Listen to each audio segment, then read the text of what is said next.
बहुत पहले की बात है। एक गांव में एक मूर्तिकार रहता था।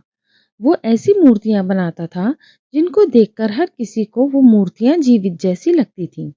आसपास के सभी गांवों में उसको बहुत बड़ा मूर्तिकार माना जाता था। लोग उसकी मूर्तियों के दीवाने थे।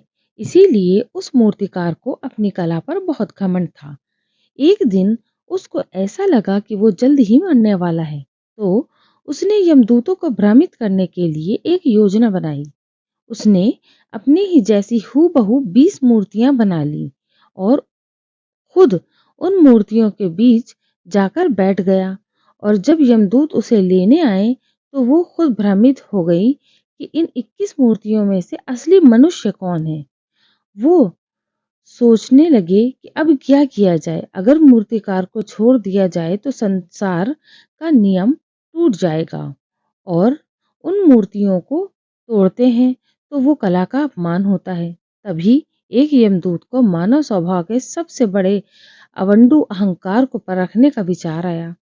फिर यमदूत ने कहा, ये सब मूर्तियां कितनी अच्छी हैं, लेकिन इन सब में एक कमी है। अगर इनको बनाने वाला मेरे सामने होता तो मैं ये बताता कि इन मूर्तियों में क्या कमी है। यमदूत की ये बात सुनकर मूर्तिकार ने सोचा, मैंने अपनी पूरी जिंदगी मूर्ति बनाने में लगा दी, मुझे कोई गलती हो ही नहीं सकती। उसे अहंकार था कि वो कोई गलती नहीं कर सकता। तभी वो उन मूर्तियों के बीच से निकला और बोला, क्या गलती है इन मूर्तियों में। उसके बोलते ही यमदूतों ने उसे पकड़ लिया और बोले कि बस यही गलती कर गए तुम।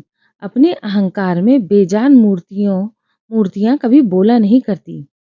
हमें इस कहानी से ये शिक्षा मिलती है कि इतिहास गवाह है, अहंकार ने इंसान को परेशानी और दुख के सिवा कुछ नहीं दिया।